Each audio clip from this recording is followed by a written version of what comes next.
आपने कभी सुना है 14 लोक? ये कोई कहानी नहीं बल्कि एक गहरा आध्यात्मिक रहस्य है। हमारे ब्रह्मांड में कुल 14 लोक माने गए हैं, 7 ऊपर और 7 नीचे।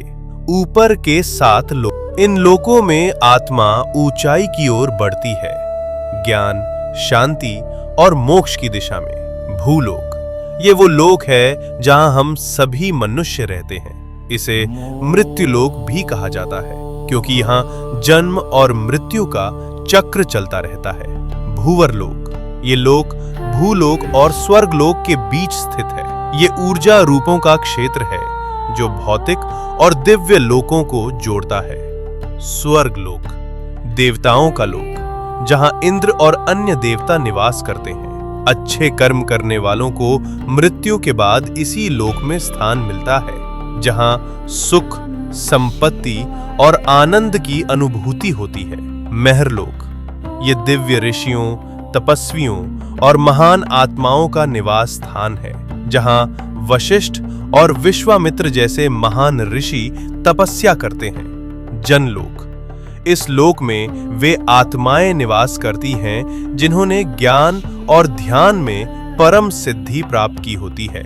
यहाँ के वासी ब्रह्मा जी की लीलाओं में लीन रहते हैं। तपलोक, अत्यंत शक्तिशाली तपस्वियों का स्थान, जो शरीर से परे केवल चेतना में स्थित होते हैं। ब्रह्मलोक, यह है अंतिम लक्ष्य है, जहां केवल सत्य है, मोक्ष है और ईश्वर का साक्षात्कार होता है। इन ऊर्ध्व लोकों में आत्मा का जाना मतलब है धीरे धीरे शुद्ध और जागरूक होना। अब बात करते हैं नीचे के 7 लोकों की।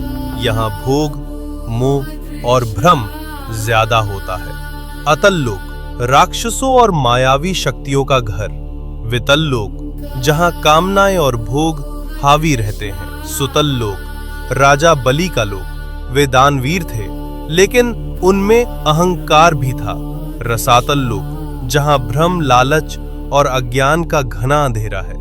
तालातल लोक, छल, धोखा और झूठ से भरा हुआ लोक।